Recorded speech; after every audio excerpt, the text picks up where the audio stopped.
Jitte.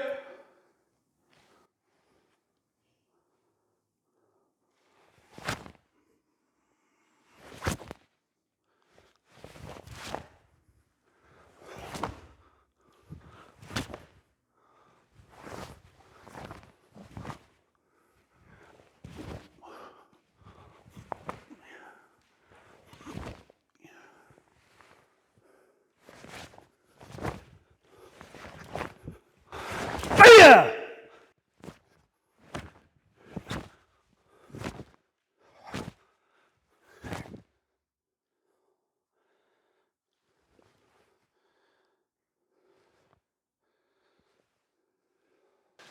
Welcome to this section of the Jitte Kata video.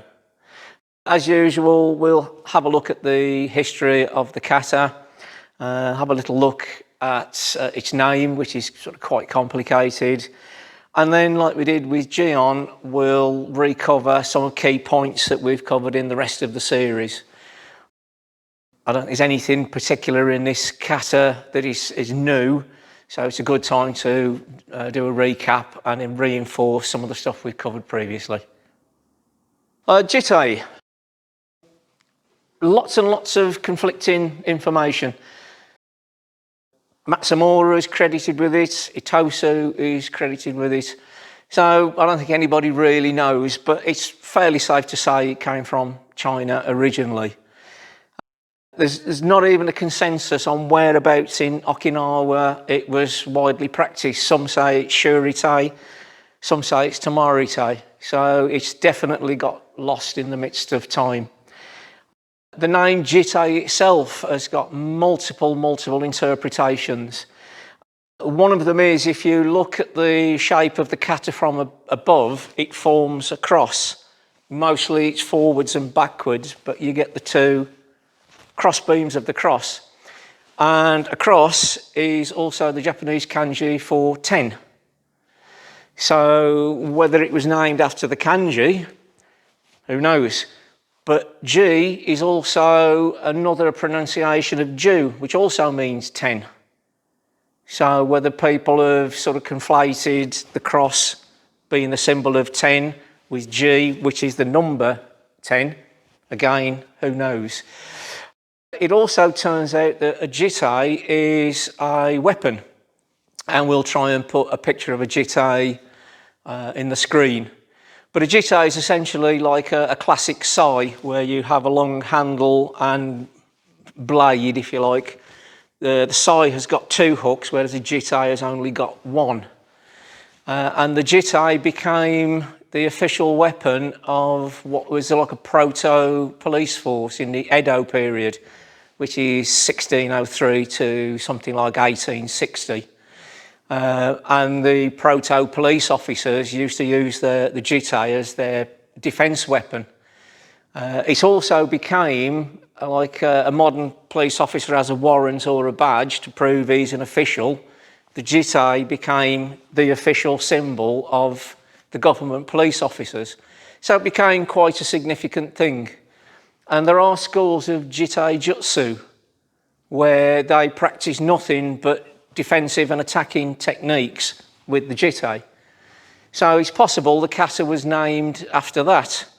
And as Sensei covered in his section with the bow staff, if you look online, you'll find people doing both attacking techniques with weapons using jitte kata, and they're also doing defensive techniques against weapons with jitte kata.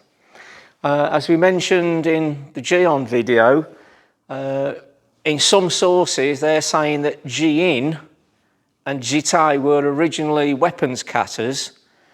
Gion was created by Anko Itosu by taking elements from Ji-in and Jitte and making Gion as a karate kata rather than purely weapons.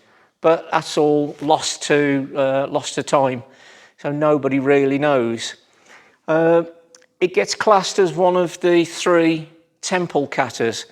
And this is where it gets really murky, because depending on the search engine to use and the translation engine, it can mean temple, but it can also mean 10.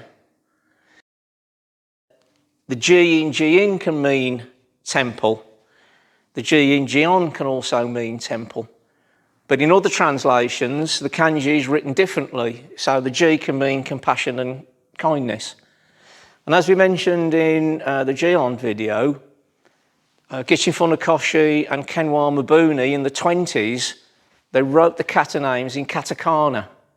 Katakana is the Japanese language system that explains foreign words to Japanese speakers, but only how to pronounce it. It gives them the phonetic pronunciation of the word. It doesn't actually explain what it is. But in Funakoshi's and Mabuni's writings in the 1930s, they then started writing it in classic kanji. And I think this is where the confusion in the naming has come about, because depending on how it was explained to you, if it was explained to you that it's part of 3 temple katas, then the G is going to mean temple. But if it's explained to you that the G means 10, then one of the other names for Jitte is 10 hands. Ji, 10, Tai, hands. So it's all very confusing. I think people have conflated ideas and got themselves in a bit of a muddle. But I think from the research, it's pretty tenuous. These are a series of katas from a temple. I think the interpretation of the word Ji has got sort of mixed up in that.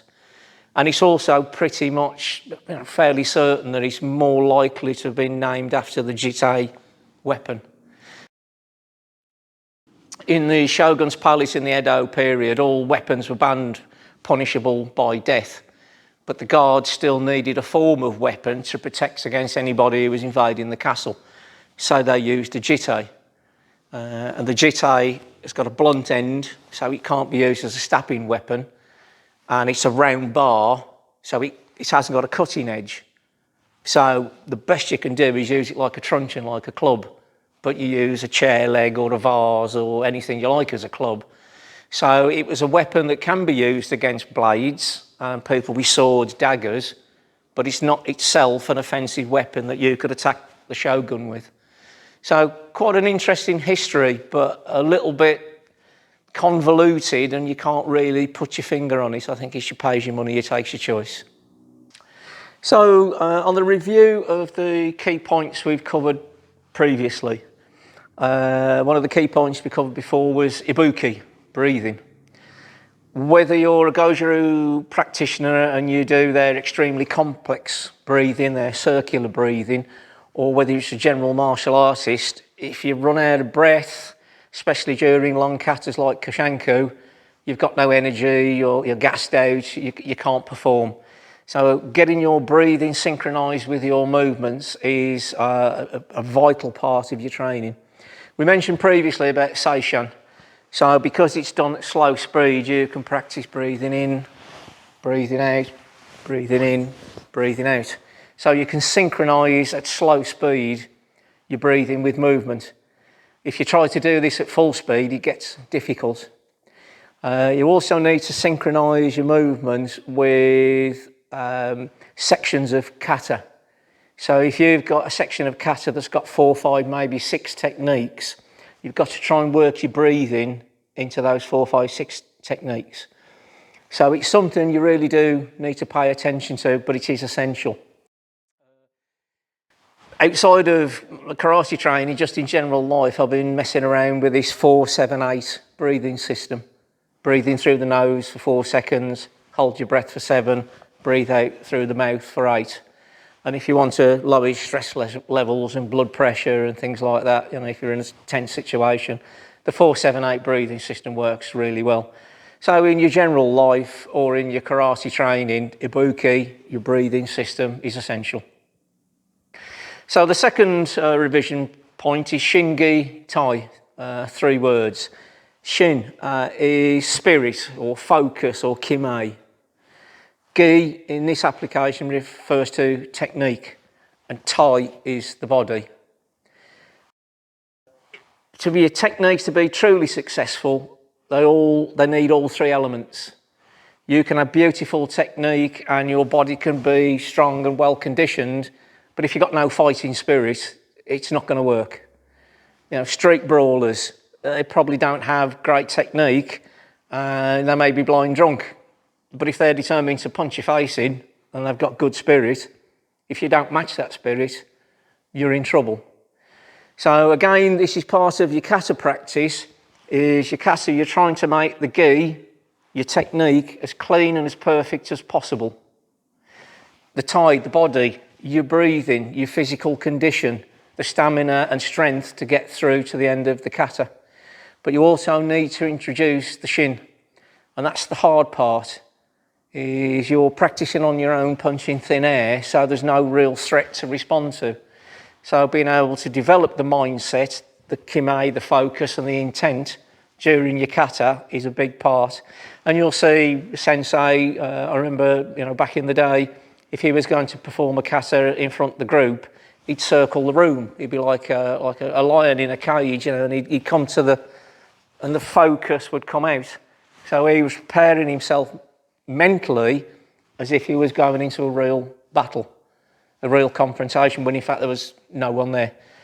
So Shin, Gi, Tai are essential in your training, and developing this Shin, this focus, this intent on demand. You're peacefully minding your own business, and the next thing you know, you're fighting for your life. You need to be able to sort of switch that on instantly. So that is an essential part of your kata training.